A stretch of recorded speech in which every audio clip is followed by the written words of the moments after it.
ಮೈಸೂರಿನಲ್ಲಿ ಚಾಮುಂಡಿ ಬೆಟ್ಟದ ರಕ್ಷಣೆಗಾಗಿ ಪರಿಸರ ಪ್ರೇಮಿ ಹಾಗೂ ವಿವಿಧ ಸಂಘ ಸಂಸ್ಥೆಗಳು ಹಮ್ಮಿಕೊಂಡಿದ್ದ ಚಾಮುಂಡಿ ಬೆಟ್ಟ ಉಳಿಸಿ ನಡಿಗೆ ಅಭಿಯಾನಕ್ಕೆ ಮಾಜಿ ಶಾಸಕ ಕೆಟಿ ರಾಮಸ್ವಾಮಿ ಚಾಲನೆ ನೀಡಿದರು.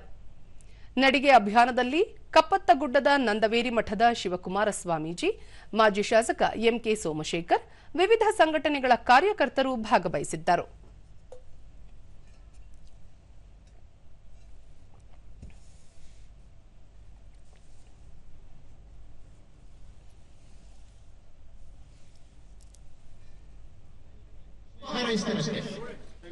ಎಲ್ಲ ಪ್ರಿಯ ಮರ ಮಾಡಿ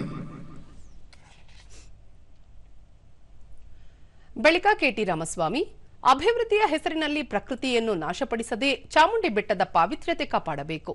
ಚಾಮುಂಡಿ ಬೆಟ್ಟ ಧಾರ್ಮಿಕ ಕ್ಷೇತ್ರವಾಗಿ ಉಳಿಯಬೇಕು ಹೊರತು ವಾಣಿಜ್ಯ ಕೇಂದ್ರವಾಗಬಾರದು ಎಂದರು. ಪ್ರಮುಖ ಆದ್ಯತೆಯಾಗಬೇಕು, ಪರಿಸರ ರಕ್ಷಣೆ ಆಗಬೇಕು, ಆ ಧಾರ್ಮಿಕತೆ ಉಳಿಬೇಕು. ಇದು ವಾಣಿಜ್ಯ ಕ್ಷೇತ್ರ ಆಗಬಾರದು, ಕಮರ್ಷಿಯಲ್ ಪ್ಲೇಸ್ ಆಗಬಾರದು.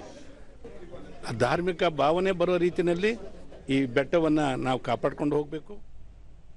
ಶಿವಕುಮಾರ ಸ್ವಾಮೀಜಿ, ಚಾಮುಂಡಿ ಬೆಟ್ಟ ಕೇವಲ ಮೈಸೂರಿಗೆ ಮಾತ್ರ ಸೀಮಿತವಾಗಿಲ್ಲ, ಇಡೀ ಪ್ರಪಂಚಕ್ಕೆ ಸೀಮಿತವಾಗಿದೆ. ಹಾಗಾಗಿ ಚಾಮುಂಡಿ ಬೆಟ್ಟದ ಪರಿಸರ ಉಳಿಸುವ ಕಾರ್ಯಕ್ಕೆ ಎಲ್ಲರೂ ಮುಂದಾಗಬೇಕು ಎಂದರು. ಚಾಮುಂಡಿ ಬೆಟ್ಟ ಸ್ವಚ್ಛವಾಗಿರಬೇಕು, ನಿರ್ಮಲವಾಗಿರಬೇಕಂತ ನಾವು ಬಯಸ್ತೇವೆ.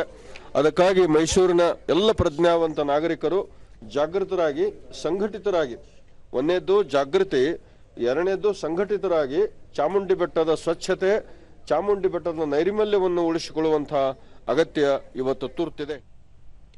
ಎಂಕೆ ಸೋಮಶೇಖರ್, ಚಾಮುಂಡಿ ಬೆಟ್ಟದಲ್ಲಿ ಪ್ಲಾಸ್ಟಿಕ್ ಬಳಕೆ ಮಾಡದೆ ಪರಿಸರ ಉಳಿಸುವ ಕಾರ್ಯ ಮಾಡಬೇಕು. ಚಾಮುಂಡಿ ಬೆಟ್ಟದ ರಕ್ಷಣೆಗೆ ರಾಜ್ಯದ ವಿವಿಧೆಡೆಗಳಿಂದ ಆಗಮಿಸಿರುವ ಎಲ್ಲರಿಗೂ ನಮ್ಮ ಬೆಂಬಲವಿದೆ ಎಂದು ಹೇಳಿದರು. ನಾನು ಈ ಮುಖಾಂತರ ಕೇಳ್ಕೊಳ್ತಕ್ಕಂಥದ್ದು, ಅರ್ಶನ ಕುಂಕುಮ ಹಚ್ಚೋದು, ಹೂವು ಹಾಕೋದು ಬೇಡ ಅಂತದ ಮೇಲೆ, ಅದು ಪವಿತ್ರವಾದಂಥ ಅರ್ಶನ ಕುಂಕುಮ ಹೂಗಳನ್ನ ಅಂತದ ಮೇಲೆ ಹಾಕೋದು ಬೇಡ, ಕರ್ಪೂರ ಹಚ್ಚೋದು ಬೇಡ, ಮತ್ತೆ ಈ ಬೆಟ್ಟದ ನೈರ್ಮಲ್ಯ ಪ್ಲಾಸ್ಟಿಕ್ ಅಂತೂ ಬಳಸೋದು ಬೇಡವೇ ಬೇಡ. ಹೀಗಾಗಿ ಈ ಬೆಟ್ಟದ ಪರಿಸರವನ್ನು ಉಳಿಸ್ತಕ್ಕಂಥ ಕೆಲಸಕ್ಕೆ ಎಲ್ಲ ಮಹನೀಯರು ಕೈ ಜೋಡಿಸಿದ್ದಾರೆ.